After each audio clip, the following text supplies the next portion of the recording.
Hello friends, welcome to வசந்தம் சமையலறை. இன்றைக்கி வசந்தம் சமையலறையில் என்ன பூசணிக்காய் சாம்பார் எப்படி செய்கிறன்றதை பார்க்கலாம். நம்ம விரத தினங்களில் அமாவாசை இந்த மாதிரி டேஸில் பூசணிக்காய் சாம்பார் அடிக்கடி செய்வோம். அதை எப்படி செய்கிறன்றதை பார்க்கலாம். சூடான கடாயில் ஆயில் விட்டுக்கலாம். ஆயில் விட்டுட்டு கடுகு போட்டுக்கோங்க. கருவேப்பிலை, அடுத்து சின்ன வெங்காயத்தை கட் பண்ணி வச்சுருக்கோம்.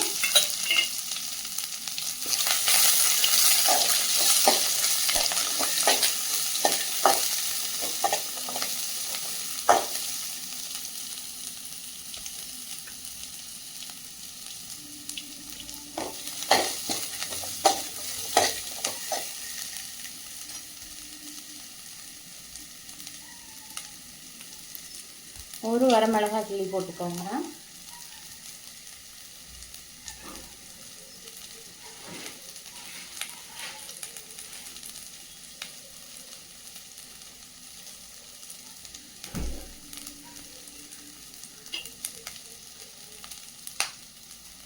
ஒரு பச்சை மிளகாய், வெங்காயம் நல்லா வதங்கினோன்னா 2 தக்காளியை கட் பண்ணி வச்சுருக்கோம்.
வெங்காயம் தக்காளி வதங்கிருச்சு.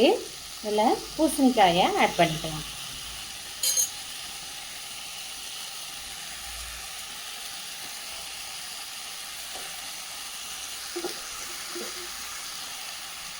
நான் ஒரு 1/4 கிலோ அளவுக்கு பூசணிக்காயை கட் பண்ணி வச்சுருக்கேன். நீர்க்காயின்றதுனால சுண்டி வந்துடும்.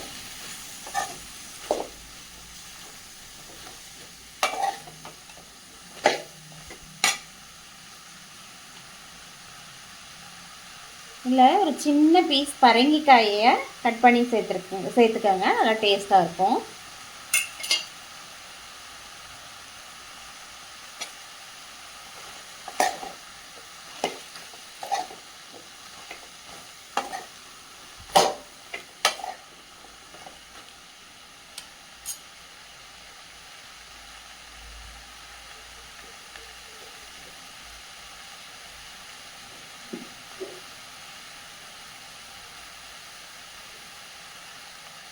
இதில் சால்ட் ஆட் பண்ணிக்கோங்க தேவையான அளவுக்கு.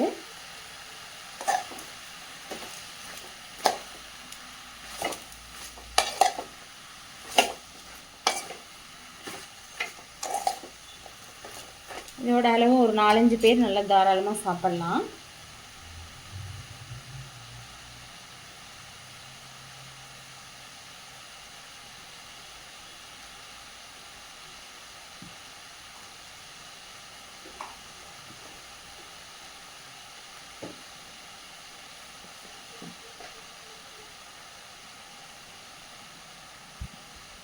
இல்லை, 1 டீஸ்பூன் மிளகாய்த்தூள்,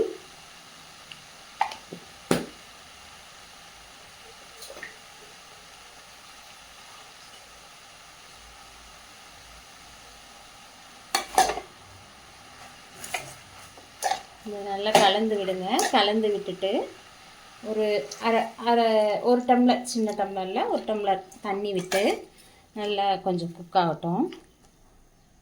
இப்போ நல்லா காய்கறி பூசணிக்காயும் பரங்கிக்காயும் நல்லா வெந்து வந்துருச்சு. நம்ம இந்த ஸ்டேஜில் மல்லித்தூள்,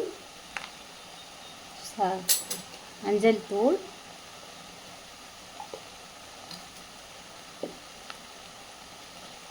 சின்ன நெல்லிக்காய் அளவுக்கு புளியை லேசாக கரைச்சி வச்சுருக்கோம், அதை ஆட் பண்ணிக்கலாம்.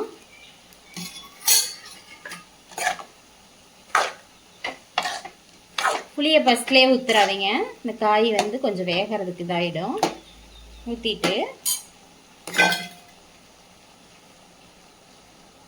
நம்ம ஆல்ரெடி பருப்பு வந்து வேக வச்சு எடுத்து வச்சுருக்கோம்.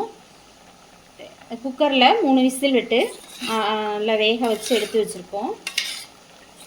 பருப்பை ஆட் பண்ணிக்கலாம்.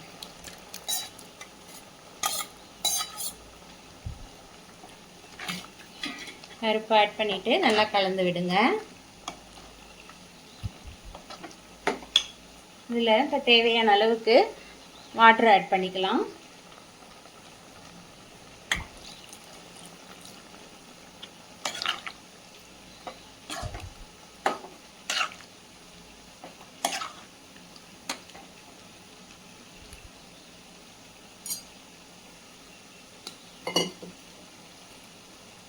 பெருங்காயத்தூள் ஆட் பண்ணிக்கோங்க.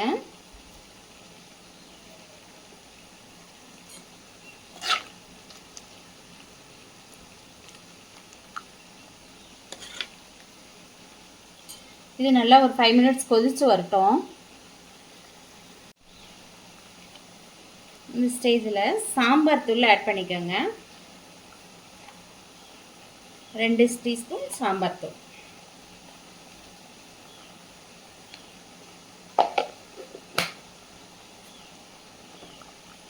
கலந்து விட்டுட்டு ஒரு 5 மினிட்ஸ் கொதி வரட்டும். இப்போ நல்லா பூசணிக்காய் சாம்பார் வந்து நல்லா வெந்து வந்துருச்சு. இங்கே பாருங்கள், இந்த நல்லா க்ரம்ஸாக உடையாமையும் பூசணிக்காய் பரங்கிக்காயெல்லாம் நல்லா வெந்து வந்துருச்சு.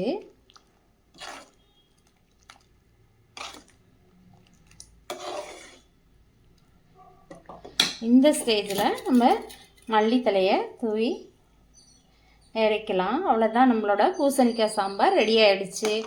நம்ம முன்னோர்கள்லாம் வந்து அந்த காலத்தில் பூசணிக்காயை ஒரு தடவையாவது மாதத்தில் எடுத்துக்கணுன்றக்காக இந்த அமாவாசை டேஸில் பூசணிக்காய் சாம்பார் செய்யணும்னு சொல்லியிருக்காங்க. நீங்கள் உங்களுக்கு தேவையானப்போ பூசணிக்காய் கிடைக்கிறப்பெல்லாம் வாங்கி இந்த மாதிரி செஞ்சு சாப்பிடுங்க. வசந்தம் சமையலறை பிடிச்சிருந்தால் லைக் பண்ணுங்கள், ஷேர் பண்ணுங்கள், சப்ஸ்கிரைப் பண்ணுங்கள். தேங்க்யூ.